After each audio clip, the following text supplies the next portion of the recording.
সম্রাটের কাণ্ড দেখে চমকে গেল ঝিনুক। সম্পূর্ণ জানতে দেখতে থাকো। গল্পের শুরুতেই দেখা যায় বাড়ির প্রত্যেকেই অনেক খুশি, কারণ তারা সম্রাটকে জামাই হিসেবে পাচ্ছে। ঠাম্মি বলে, সত্যি সম্রাট ছেলেটা কিন্তু খুবই ভালো, আর সেটা বারবারও প্রমাণ করে দিয়েছে। কিন্তু কমলার মনটা একদমই ভালো নেই। তখনই শ্রীনিবাস বলে, কি হয়েছে বলো তো কমলা? তোমাকে দেখে মনে হচ্ছে কিছু একটা হয়েছে। মন খারাপ রয়েছে নাকি কোনো কারণে?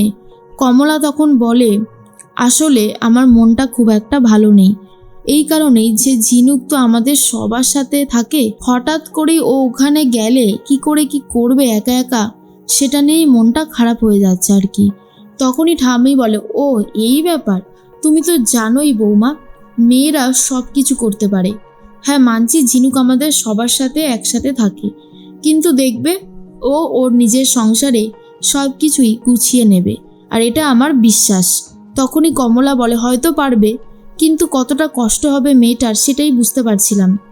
এরপরেই তখনই পল্লবী বলে, মা তুমি এসব নিয়ে একদম ভেবো না, দেখো ঝিনুক আমাদের ঠিক সবটা বুঝিয়ে বলবে, আর যখন ওর মন খারাপ থাকবে তখন না হয় আমাদের সাথে ভিডিও কলে কথা বলবে, ঠিক হয়ে যাবে সব কিছু, তুমি এসব নিয়ে ভেবো না। এদিকে ঝিনুকের মনটাও খুব একটা ভালো নেই। তখনই পল্লবী বলে, কি হয়েছে বলতো, তোকে দেখে মনে হচ্ছে তুই কোনো কিছু নিয়ে আপসেট আছিস। ঝিনুক বলে, আসলে ভাবছি এই বিয়েটা করাটা কি আদৌ ঠিক হচ্ছে, কারণ এই বিয়েটা হয়ে গেলে তো আমি পুরোপুরি একা হয়ে যাব। আর আমি যেমনটা ভেবেছিলাম যে আমাকে যে বিয়ে করবে সে হবে আমার স্বপ্নের নায়ক, সম্রাট আমাকে ভালোবাসবে তো, আমার না মনের ভেতরে কেমন একটা ভয় ভয় করছে। পল্লবী বলে, একদম ভয় পাস না, ভয় লাগাটাই স্বাভাবিক, কিন্তু ভয় পাস না। আর আমাদের পরিবারের সবাই তো সম্রাটবাবুর সম্পর্কে খোঁজখবর নিয়েছিল, সবই তো ঠিক লেগেছে, তো অসুবিধার কি আছে? আর বাকি যেটুকু তুই চিনিস না, বিয়ের পর চিনে নিবি।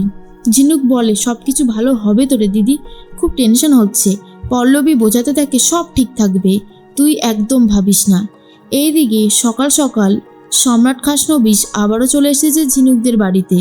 হঠাৎ করে না বলে কয়ে চলে এসেছে বলে একটু সবাই অবাক হয়ে যায়। আর তখনই সমর বলে, আপনি এসেছেন, খুব ভালো হয়েছে, বসুন না, আমাকে কাজে বেরোতে হবে, বলেই বেরিয়ে যায়। আর অন্যদিকে ঝিনুক বলে, আমাকে কেউ ভালোবাসে না, যদি ভালোবাসতো তাহলে আমাকে জন্মদিনের শুভেচ্ছা জানাতো। আজ যে আমার জন্মদিন সেটাই সবাই ভুলে গেছে, আর আমার যে হবু বর সে তো মনে হয় মনেই রাখেনি। ভেবেছিলাম সে আমাকে একটা সারপ্রাইজ দেবে, লং ট্যুরে ঘুরতে নিয়ে যাবে, অনেক ভালো মন্দ সময় কাটাবো আমরা একসাথে, কি জানি সে আমাকে আদৌ ভালোবাসে তো। আর তখনই পিছন ঘুরেই সম্রাটকে দেখে রীতিমতো ভ্যাবাচাকা খেয়ে যায় ঝিনুক, আর বলে, আপনি? সম্রাট বলে, তোমাকে সারপ্রাইজ দিতেই তো চলে এলাম ঝিনুক। এরপরেই ঝিনুক লজ্জা পেয়ে ভেতরে চলে যায়। তখনই কমলা এসে বলে, তুমি এসেছো বাবা, খুব খুশি হয়েছি, বসো না, চা খাবে তো? কিন্তু সম্রাট বলে, না আমি ব্ল্যাক কফি খাবো, অল্প সুগার দিয়ে। কমলা বলে, আমি এক্ষুনি বানিয়ে নিয়ে আসছি। এরপরেই নিয়ে এসেছে। আর তখন সম্রাট বলে, কাকিমা আমার কিছু কথা ছিল আর কি, যদি কিছু মনে না করেন, আজকে তো ঝিনুকের জন্মদিন, তো ঝিনুককে নিয়ে আমি একটু বেরোতে পারি? তখনই কমলা বলে, হ্যাঁ তুমি নিশ্চয়ই পারো, তুমি কফিটা খাও, আমি এক্ষুনি আসছি। এরপরেই সবাইকে গিয়ে বলে, সম্রাট ঝিনুককে নিয়ে বেরোতে চাইছে, কি করব বলতো?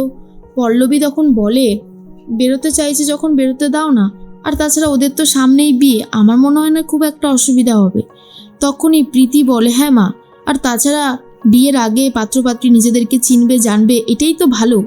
তখন কমলা বলে, শ্রীনিবাস যদি জানতে পারে, যদি আমাকে পরে বকাবকি করে, কেন আমি মেয়েকে বিয়ের আগে ছাড়লাম, সেজন্যই খুব ভয় লাগছে আর কি।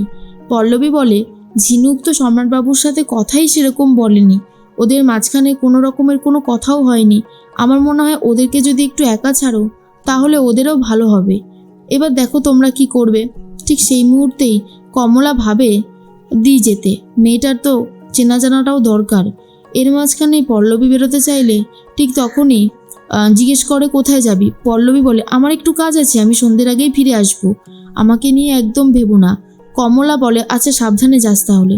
এদিকে ঝিনুক সম্রাটবাবুর সাথে বেরোবে বলে রেডি হতে থাকে। হঠাৎ করেই সম্রাটবাবুর এই চলে আসাটা ঝিনুক রীতিমতো অবাক হয়ে যায়, কিন্তু সম্রাটের কাজকর্ম দেখে ঝিনুকের মনের মধ্যে একটা সন্দেহ বাসা করে যে আদেও সম্রাট ঝিনুককে ভালোবাসে তো। বারবার করেই এই কথাটাই ভাবছিল ঝিনুক। আর অন্যদিকে পল্লবী ভাবে, সরি মা, আমি তোমাকে মিথ্যে কথা বললাম।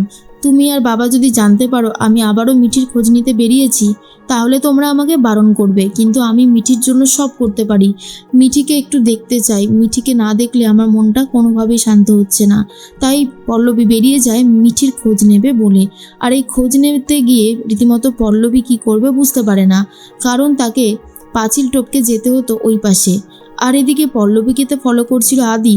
আদি বুঝতে পারে পল্লবী ওই পাশে যাবে, সেই জন্য একটা মইয়ের ব্যবস্থা করে আর বলে, আপনি চিন্তা করবেন না, আপনি মইতে উঠে যান, আমি মইটা ধরে আছি। এরপর পল্লবী আদিকে বিশ্বাস করে সেই মইয়ে একটার পর একটা পা দিয়ে এগিয়ে যায়। আদি তখন বলে, উফ, আমার জানের জান পরাণের পরাণ। এই বলেই পল্লবী রীতিমতো অন্যটা নিজের মুখের উপর রেখে দেয় আর ভাবে পল্লবীকে সে কবে বিয়ে করবে।